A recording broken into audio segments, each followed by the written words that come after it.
Hey, good morning to everybody. It's Daryl here, and I wanted to do a quick video. I've seen a lot of videos lately of Guns N' Roses on tour. I believe they're doing a Middle East tour right now, 2025, June.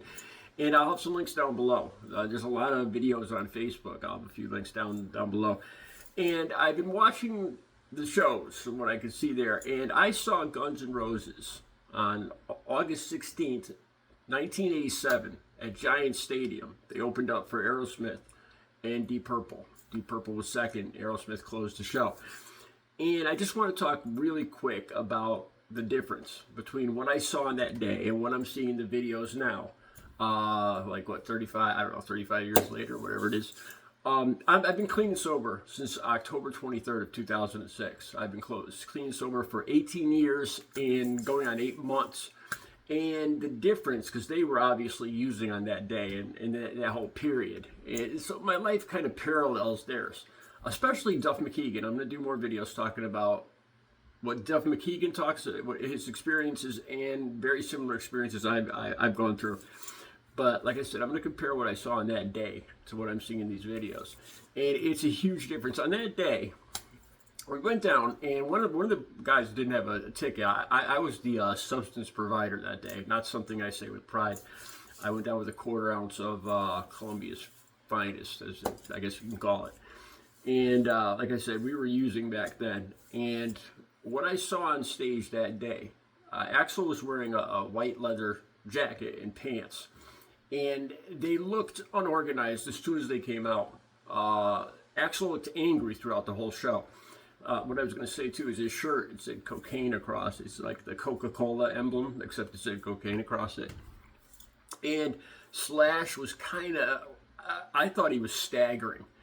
They looked angry. They looked more angry at each other. At one point during the show, I know I heard Axl say, I believe he introduced Slash. And he said, some of the people in the band are still using heroin. He actually said this in front of Giant Stadium on stage. I remember I heard this. Some of the people, he was bringing up their dirty linen in public. Which, there's what, 50, 60, I don't know how many thousand people in that stadium. And it was stunning to even see that. And they seemed angry on that day. I remember them pushing each other, like shoving each other on stage. And then what I see in the videos now, it's a whole different Guns N' Roses, and it makes my heart feel good. I've been clean and sober for 18 years and 8 months, and my life has never been better. I was terrified to get clean and sober. I thought it would be boring. I thought, I thought my life was over, and my life had just begun. These last 18 and a half years have been the best years of my life. But watching Axl on stage now, I mean, his voice, honestly, it really hit higher pitch. It seemed, it was a little better back then. But their whole attitude, their cohesiveness, and their attitude on stage is just so much different. They look like Duff McKagan, Izzy. They look like they're enjoying themselves, especially Duff. My eyes always go to Duff. I don't know, for some reason I really relate to Duff.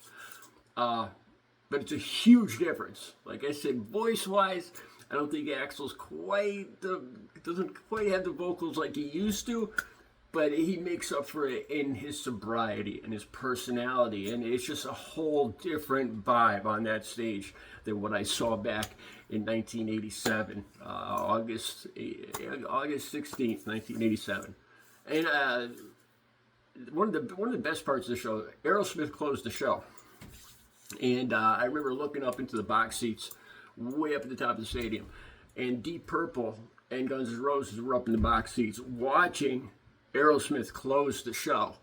And Steven Tyler just owned that show. Like Axl was complaining the whole time he was on stage, whereas Steven Tyler was just working the crowd. Like they were throwing rolls of toilet paper on stage, from the field, and Steven would catch the rolls of toilet paper, and then punt them back out into the people.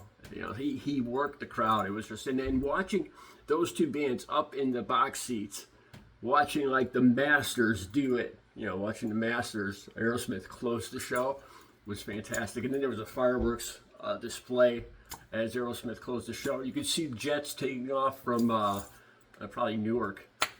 You know, new jets taking off, fireworks. Even though I was using it at the time, it was an unbelievable show. But they're much better now, cohesive wise, and just their character. You could tell. You know, it's a whole different. They give off a whole different aura now, and I'm happy for them. I'm going to be doing more videos, especially about Duff McKagan and some of the stuff he's been through. He talks about how his pancreas, I believe, or his pancreas, his pancreas exploded. And I have had some very similar issues back when I was using. I'm going to talk about that in upcoming videos. Have a good Tuesday or Wednesday, whenever you watch this.